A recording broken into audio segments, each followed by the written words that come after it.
여호와는 마음이 상한 자를 가까이 하시고 충심으로 통회하는 자를 구원하시는도다. 의인은 고난이 많으나 여호와께서 그의 모든 고난에서 건지시는도다. 우리를 지키고 건지시는 여호와 하나님, 심히 곤고한 중에 있는 우리를 긍휼히 보시고 우리의 상한 마음을 회복시켜 주시고 우리의 변질된 신앙을 복음으로 정결케 하여 주옵소서. 하나님의 뜻이 우리와 함께 있음을 믿습니다. 예수님의 이름으로 기원하옵나이다. 아멘. 543장 어려운 일 당할 때.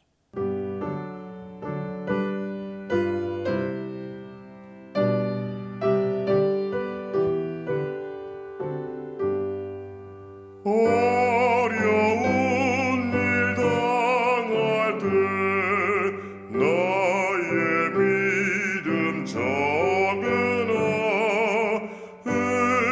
의지하는 내 주를 더욱 의지합니다. 세월 지나갈수록 의지할 것뿐일세. 무슨 일을 당해도 예수 의지합니다. 성령께서 내 마음 밝히 비춰주시니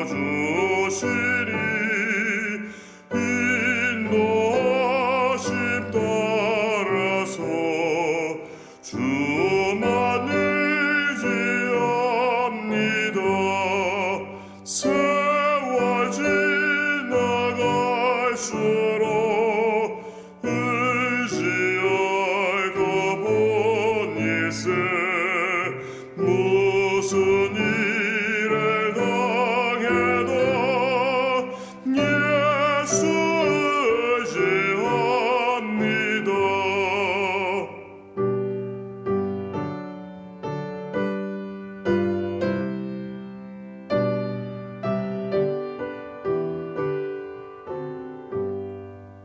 밝을 때의 노래와 어두울 때의 기도로 위대할 때 도움을 주께 간구합니다. 세월 지나갈수록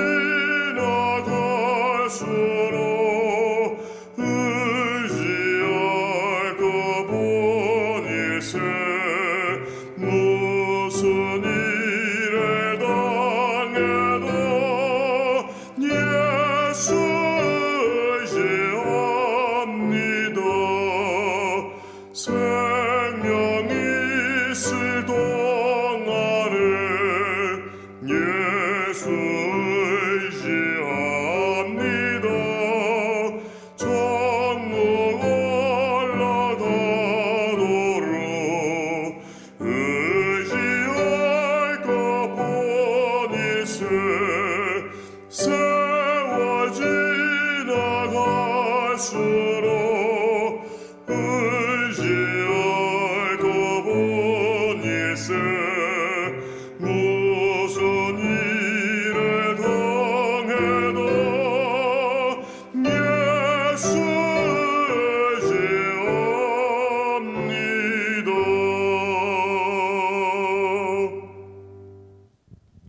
하나님의 말씀을 봅니다. 레위기 10장 8절에서 11절까지를 보겠습니다. 여호와께서 아론에게 말씀하여 이르시되 너와 네 자손들이 회막에 들어갈 때에는 포도주나 독주를 마시지 말라. 그리하여 너희 죽음을 면하라. 이는 너희 대대로 지킬 영영한 규례라. 그리하여야 너희가 거룩하고 속된 것을 분별하며 부정하고 정한 것을 분별하고 또 나 여호와가 모세를 통하여 모든 규례를 이스라엘 자손에게 가르치리라. 아멘.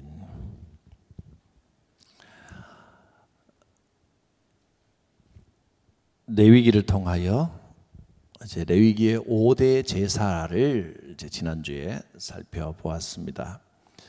이 5가지 제사가 모든 제사의 기본인데 5대 제사는 제사의 목적 또는 내용에 따른 분류입니다. 뭘 하려고 이 제사를 하는가, 제사에 담긴 어떤 의미에 따른 분류가 이 5가지 제사였습니다.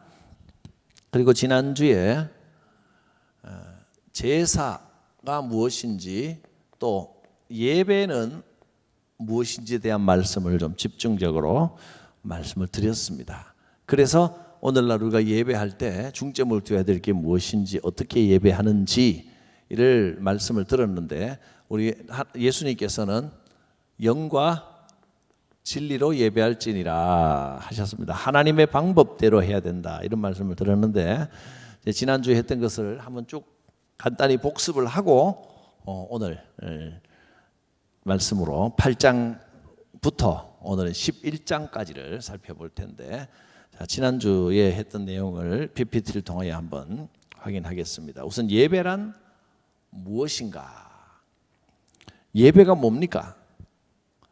예배라고 하는 것은 이 제사다, 우리가 말하는 예배, 찬송하고 기도하고 이렇게 하는 게 예배입니다라고 하면 사실은 그건 예배의 절차 내지 방법을 그렇게 우리가 정해서 하는 거지, 그게 예배의 본질은 아닙니다. 그 찬송하고 기도하고 설교 듣고 말씀 듣고 하는 과정을 통해서 하려고 하는 게 뭐냐는 거죠. 그게 예배의 본질입니다. 뭐라고요? 예배란 하나님을 높여드리는 것, 하나님을 찬양하는 것. 이사야 43장 21절에 인간의 목적이 하나님을 높여드리는 데 있다 하고 말씀을 했습니다. 이렇게 하나님을 높여드리는 삶의 축복이 임합니다. 예배는 그런 겁니다. 그럼 어떻게 예배한다 그랬습니까? 영과 진리로 예배합니다. 진실된 마음 중심으로 하나님의 은혜를 의지하며 하나님을 높여드리는 게 영으로 예배하는 것이고, 하나님께서 원하시는 방법대로, 인간이 자기 마음대로가 아니라 하나님의 방법대로 하는 것이 진리로 예배하는 것이다 했습니다. 그래서 구약 시대에 명하신 하나님의 방법, 예배의 방법은 제사라는 방법이었고, 그런데 예수님이 오셔서 단 한 번의 제사로 모든 속죄를 다 끝내셨기 때문에 우리는 구약의 제사라는 방법을 따라 짐승 잡으면서 지금 예배할 필요가 없습니다. 제사라는 제도는 예수님 이후에 없어졌고, 우리가 신약 시대에 드리는 예수님 이후의 예배의 방법이라고 하는 것은 예수님을 모시고 예배하는 겁니다. 예수 그리스도의 십자가와 그 부활의 의미가 모든 예배에 살아 있어야 합니다. 그러기 위해서 우리는 예배를 드릴 때마다 희생 제물이신 예수님을, 또 그 십자가의 의미를 항상 기념하는 겁니다. 기념한다는 말은 기억하고 다짐하고 소망하는 겁니다.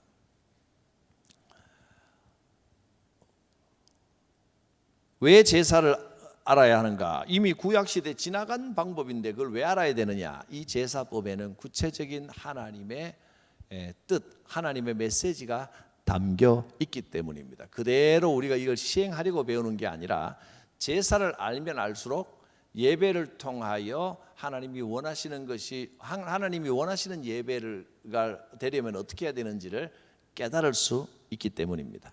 5대 제사, 번제, 소제, 화목제, 속죄제, 속건제. 이것이 레위기 1장부터 7장까지 이 5가지 제사에 대하여 나옵니다. 제사의 종류에는 제사 드리는 방법에 따라 뭐 흔들어 드린다, 요제, 높이 들어서 드리는 거제, 뭐 이런 제사들도 있지만 불이 없는, 불태우지 않는 제사도 있지만 기본적으로 중요한 제사들은 불과 함께 드립니다. 그리고 이 거제, 뭐 요제 이런 것들은 방법에 따른 분류지만 이것은 왜 이 제사를 드리는가, 목적에 따른 분류입니다. 목적 또는 내용이라고도 할 수 있겠죠. 번제는 아침 저녁으로 매일 드리는 제사. 번제는 아침 저녁으로 매일 드리는 제사. 그래서 항상 하나님과 동행하는 삶, 헌신을 나타냅니다. 뭐 헌신이라고 하는 건 번제는 헌신이다 딱 정해져 있는 게 아니고 오늘날 의미를 비슷하게 붙여보자면 그렇지 않겠나 해서 제가 붙인 의미가 헌신, 매일 하나님 앞에 언제나 하나님과 뭐 그러면 헌신 말고 하나님과 동행하는 삶 이렇게 해도 틀린 건 아닙니다. 동행 내지는 헌신 이런 게 아니겠는가. 매일 아침 하나님 앞에 나와서 짐승을 드리는 것은 단순히 하나님과 그냥 같이 살아간다 보다는 하나님께 내 모든 삶을 드린다 이런 의미가 아니겠는가 생각해서 저는 헌신이라는 단어를 더 강조를 했습니다.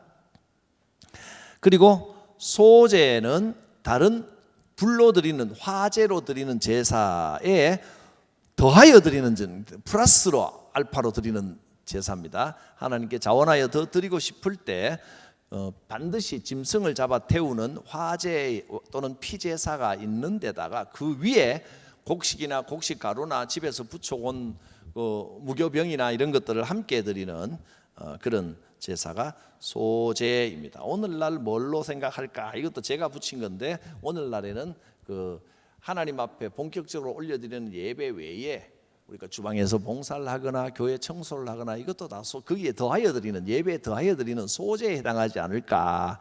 그래서 섬김이라고, 섬김의 제사라고 제가 이름을 붙여봤습니다. 화목제는 감사한 일이 있을 때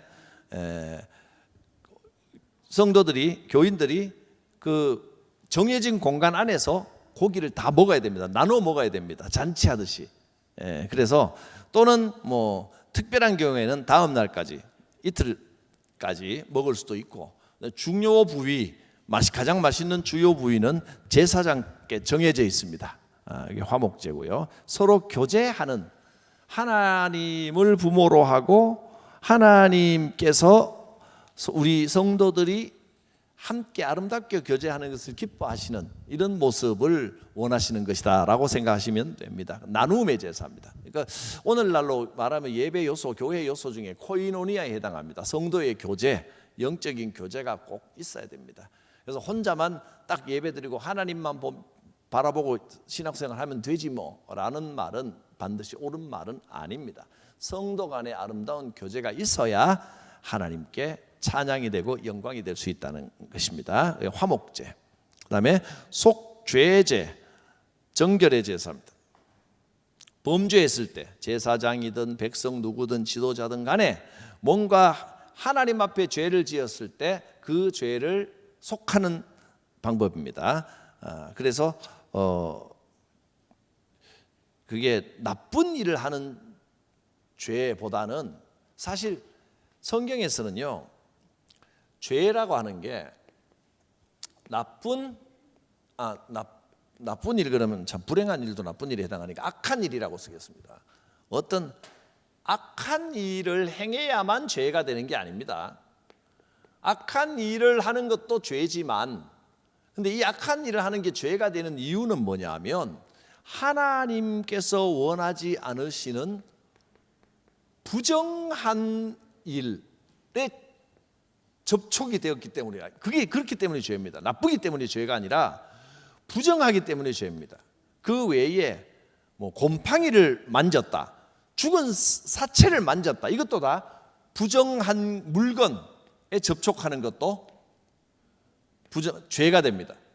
또 성경에서 부정하다고 정해놓은 병, 나병, 유출병 이런 환자들과 접촉하기만 해도 부정한 걸로. 그러니까 죄라 이렇게 볼 때 죄라고 하는 거에 반대말은 선이 아닙니다. 죄의 반대는 선한 게 아니고 성경이 말하는 죄의 반대는 거룩입니다. 또는 정결해야 됩니다. 정결하지 못하고 거룩하지 못한 것이 죄가 되는 겁니다. 이런 것들에 대하여 잘못했을 때 속죄제를 드립니다. 번제만 해놓고 내가 안 넘겼네요. 소제, 화목제, 속죄제, 그 다음에 속건제입니다.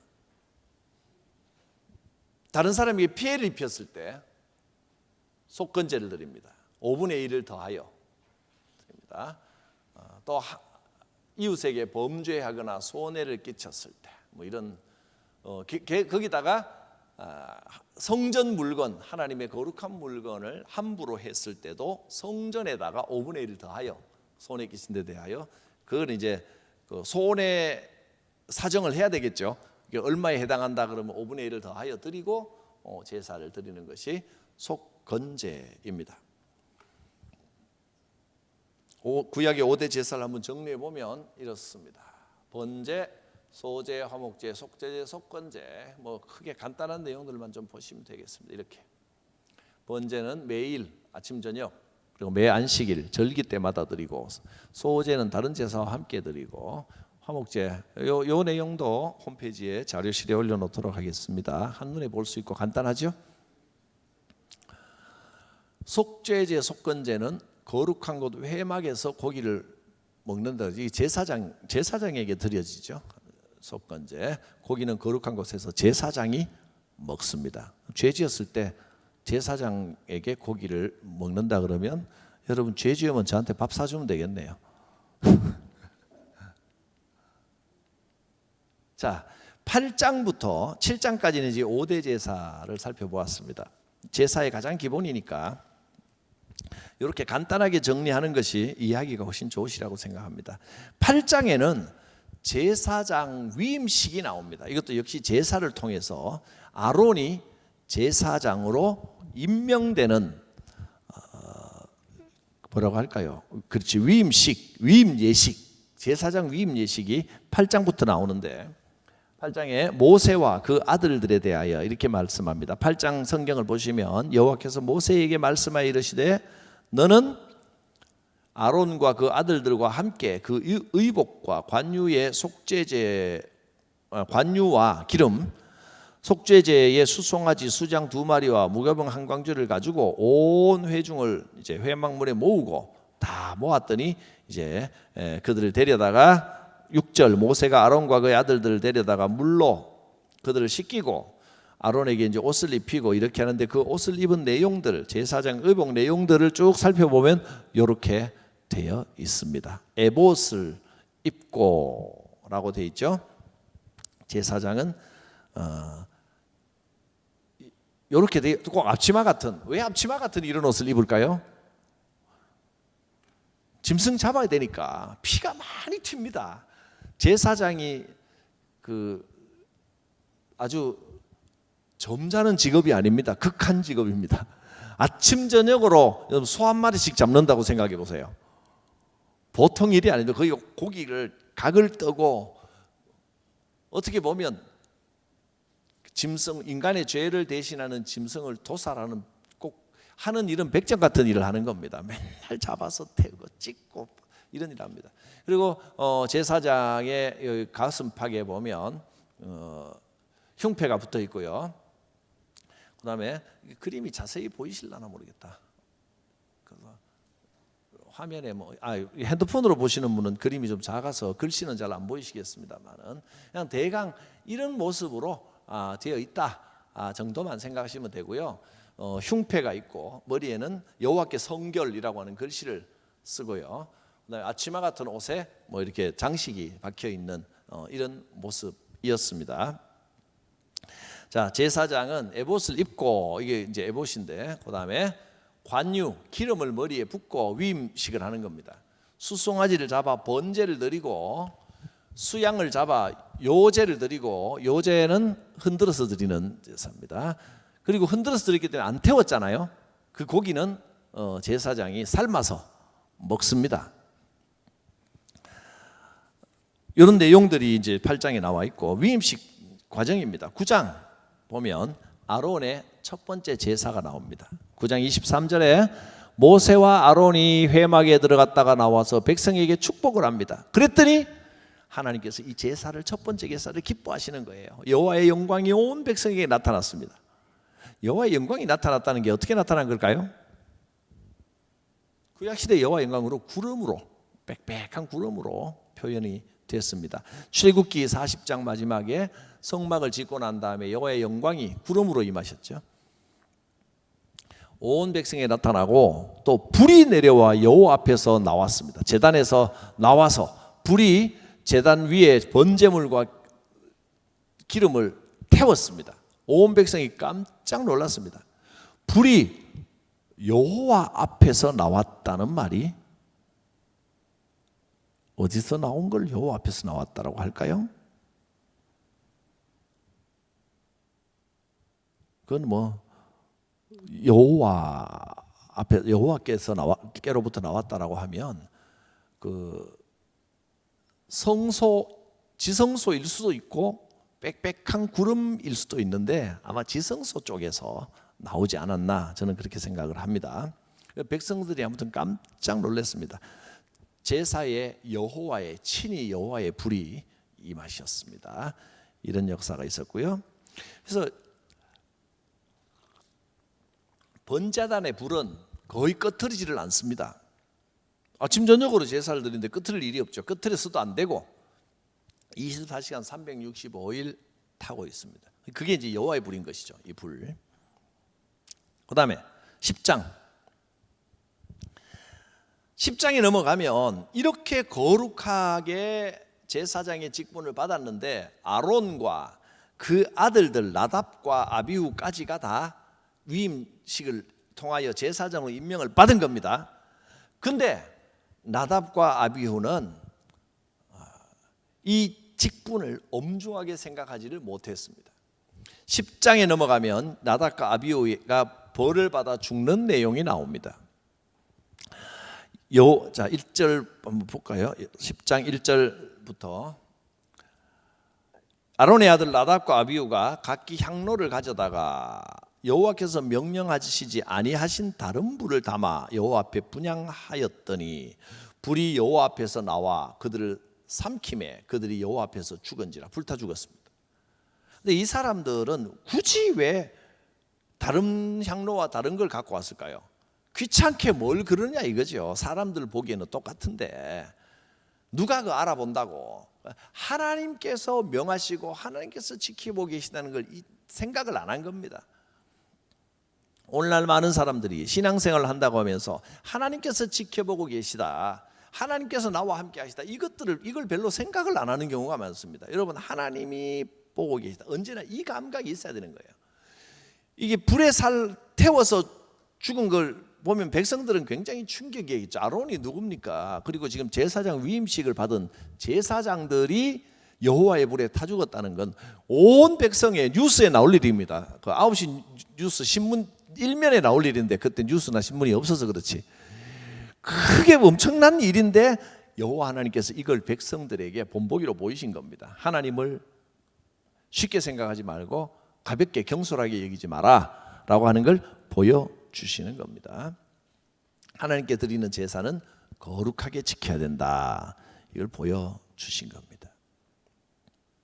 지금까지 살펴본 것처럼 지금 이 레위기를 통해서, 제사를 통해서 말씀하시고자 하는 바가 너희는 제사를 드려야 된다? 물론 그것도 있습니다만 핵심은 제사법을 말하지만 제사법 안에 담겨있는 메시지는 바로 이겁니다.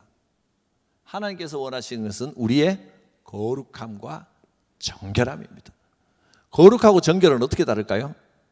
거룩은 인간에게 붙일 수 있는 단어가 아니라 그랬죠. 오직 하나님만 거룩하십니다.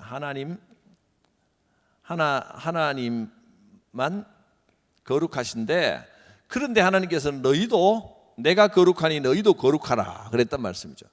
이 말은 하나님은 이 세상과 다른 분이십니다. 거룩하다는 말은 파리세, 그러니까 구별된다. 구별된다는 세상과는 다르다는 말입니다. 그러면 하나님께서는 세상에 속하시는 하나님이 아니고 세상과는 전혀 다릅니다. 우리는 이 세상에 살아가지만 세상 가치관에 빠지지 않고 하나님을 바라보며 복음 가치관으로 사는 겁니다. 그게 거룩입니다.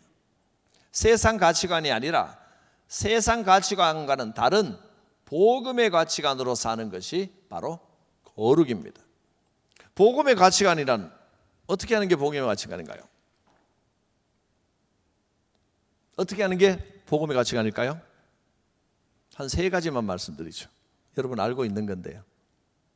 이제 연결이 집을 잘 지어야 됩니다. 제가 벽돌 재료는 많이 이제 드렸는데 지어도 드리는데 여기서 처음 들어도 복음 가치관이면 그렇지 하고 생각이 딱 나시면 너무 훌륭하시고 아직까지 거기까지는 안 가도 여러분 이렇게 쭉 공부를 하고 듣고 말씀을 듣고 쭉 가다 보면 이게 이제 재료들이 제 위치에 탁탁 들어가면 집이 딱 신앙의 집이 잘 지어지는 겁니다. 그 재료들이 제 위치에 들어가야 됩니다. 이 위치에 들어갈 재료가 뭘까요?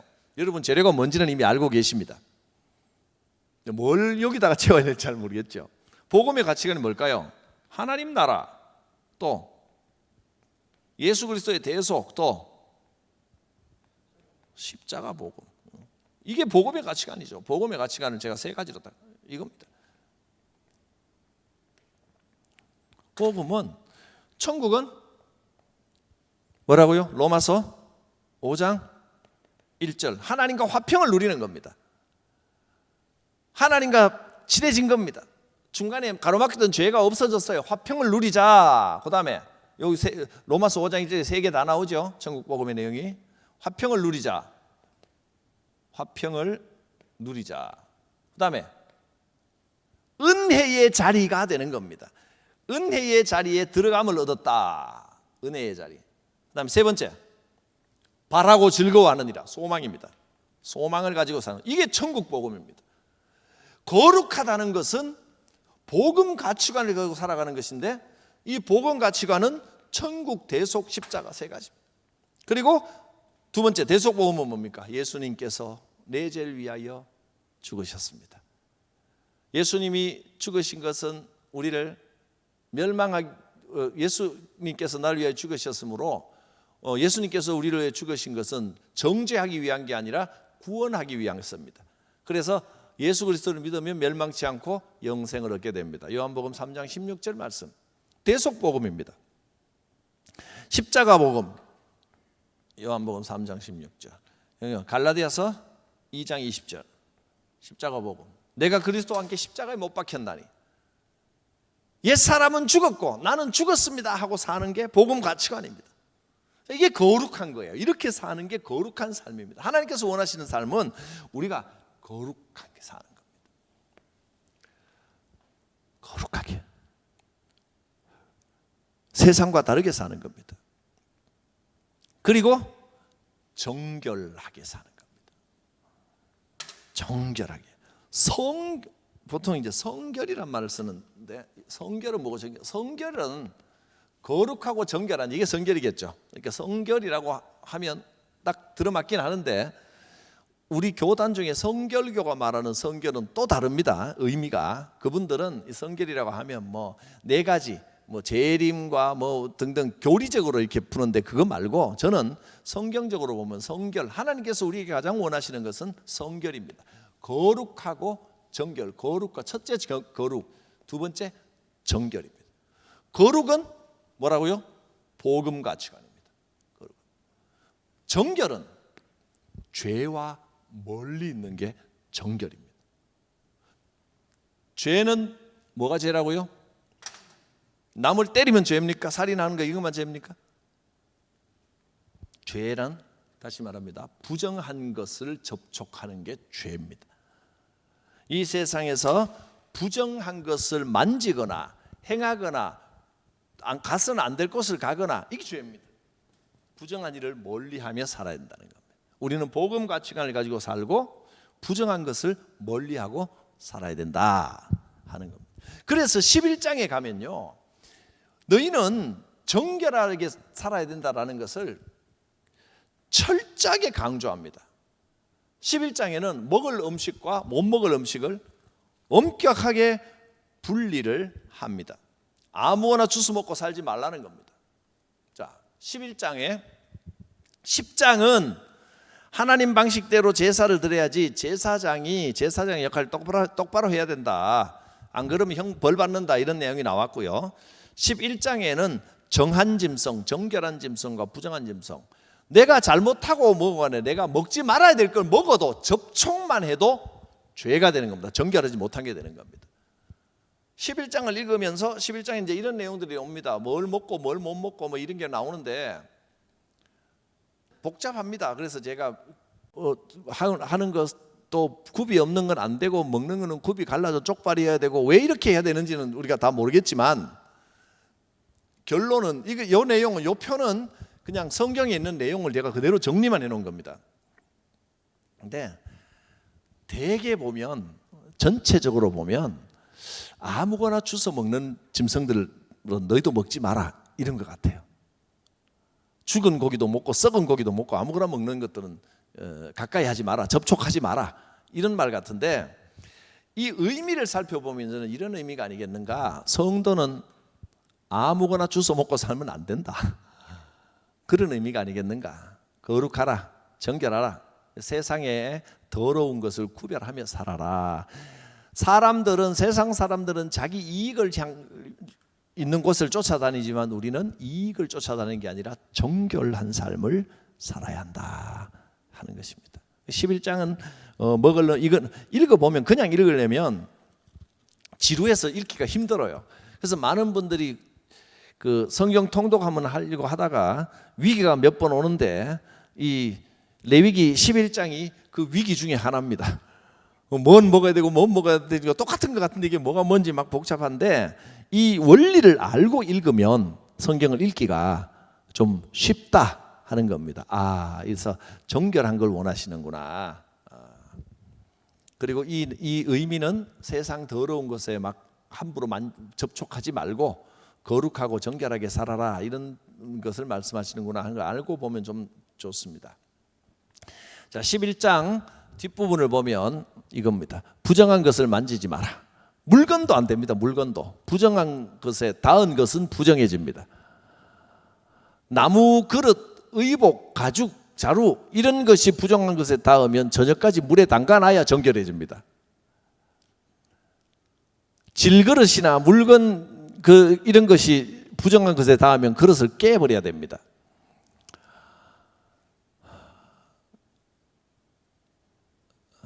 등등. 뭐 이런 것들은 쭉 하고 이제 지나가면 되는데, 자 이제 11장부터 이 레위기가 쉽지 않은 흐름이 좀 이어지는데 11장, 12장 이렇게 가면 이거는 안 되고 저거는 안 되고 심지어 집에 있는 곰팡이는 사람으로 치면 나병에 해당하는 부정한 것이기 때문에 집에 곰팡이가 있어도 부정해져요. 그게 어떤 분들은 이것을 이렇게 해석하기도 합니다. 그 지역에 그 위생 같은 것 때문에 이런 계명을 주셨다라고 뭐 그런 것도 있을 거예요.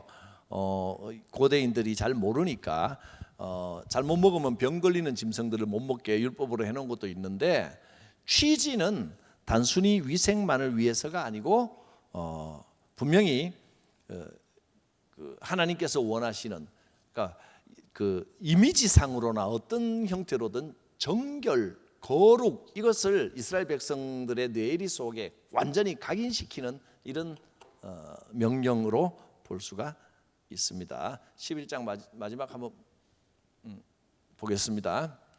이렇게 정리를 하십니다.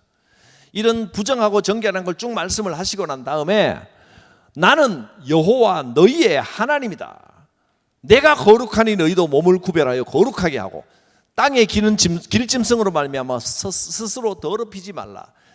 그러니까 이 말을 보면 너희는 몸은 이 땅에 있지만 영은 하늘에 속한 자들이기 때문에 땅에 속한 자로 살아가지 마라. 그런 의미로 들립니다. 나는 너희의 하나님이 되고 너희를 애굽 땅에서 나는 너희의 하나님이 되려고 너희를 애굽 땅에서 인도하는 여호와다. 내가 거룩하니 너희도 거룩할지어다. 거룩하라, 정결하라. 이것이 먹을 것과 못 먹을 것 구별해 주시는 하나님의 메시지였습니다. 자, 오늘 여기까지 보고 다음 주부터 또 이후 12장 이후의 말씀을 보도록 하겠습니다. 기도합니다. 거룩하신 하나님, 이 땅은 참 혼란스럽고 우리가 무엇을 택하고 무엇을 붙들어야 할지, 무엇을 피해야 할지 그것조차 쉽지 않은 삶입니다. 그러나 우리가 복음의 가치관을 분명히 하고 물질 욕심으로 기웃거리거나 정치 권력 욕심으로 기웃거리는 일이 없도록 정결하고 거룩한 신앙을 유지하는 우리 교회와 성도들이 되게 하여 주시옵소서. 예수님 이름으로 기도드립니다. 아멘. 310장. 아, 하나님의 은혜로.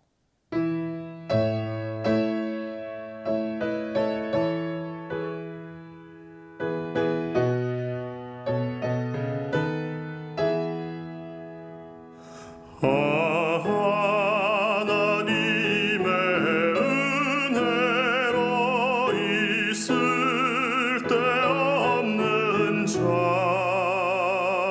왜 구속하여 주는지 난 알 수 없도다.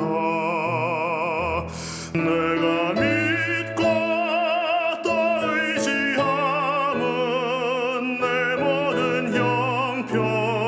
형편하시는 주님 늘 보아주실 것을 나는 확실히 아네.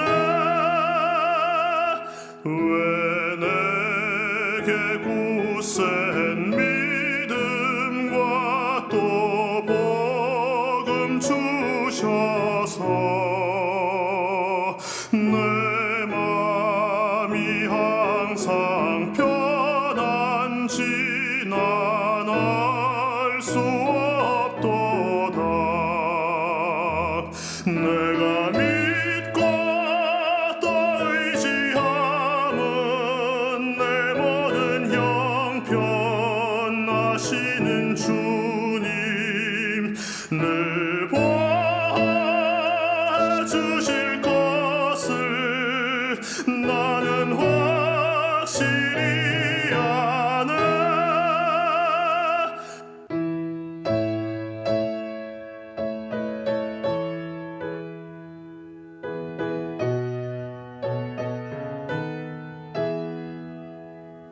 왜 내게 성령 주셔서 내 마음 감동해.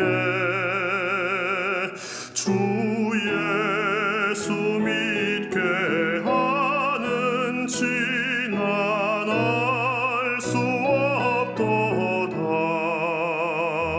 내가 믿고 또 의지함은 내 모든 형편하시는 주님 늘 보아주실 것을 나는 확실히 아네.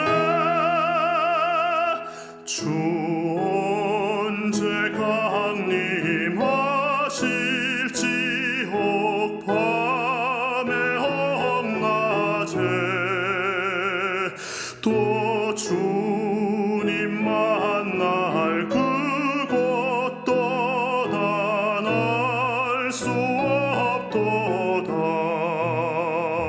내가 믿고 또 의지함은 내 모든 형편하시는 주님 늘 보아주실 것을 나는 확실히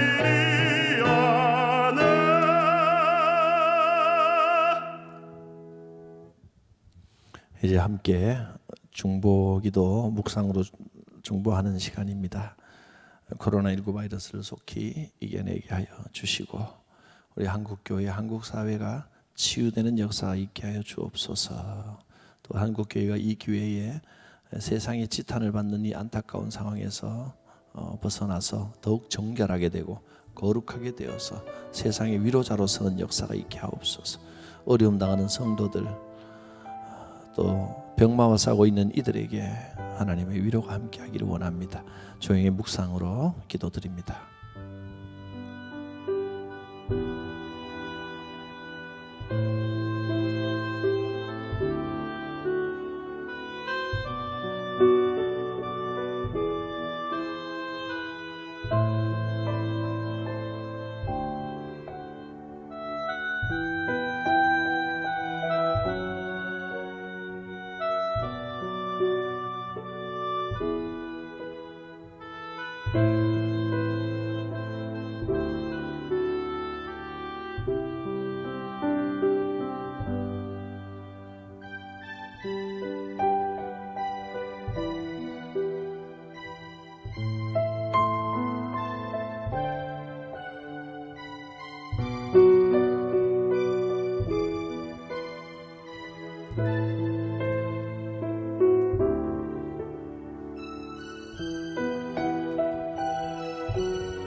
하나님, 우리를 회복시켜 주시옵소서. 한국교회를 정결케 하여 주시옵소서. 우리 성도들이 거룩하고 정결하게 회복되어 권능 있는 믿음 생활을 하게 하여 주옵소서. 복음의 가치관을 가지고 살아가기를 원합니다. 하나님께서는 우리를 만나 주시고 우리를 찾아오셨고 지금도 우리와 동행하고 계시는 사랑의 하나님이심을 고백합니다. 천국 복음을 가지고 주님과 화평을 누리며 은혜의 자리에 살게 하시고 거하게 하옵소서. 우리 죄를 위하여 모든 것을 내어주신 주님의 마음으로 세상을 감동시키는 교회가 되기를 원합니다. 십자가 신앙으로 먼저 헌신하고 먼저 섬기고 먼저 사랑을 베푸는 아름다운 성도 교회로 세상을 감동시키고 예수님의 향기를 보내기를 원합니다. 주여 우리에게 긍휼과 회복의 역사를 베풀어 주시옵소서. 이제 삼위일체 하나님의 거룩하신 이름으로 성도를 축복합니다.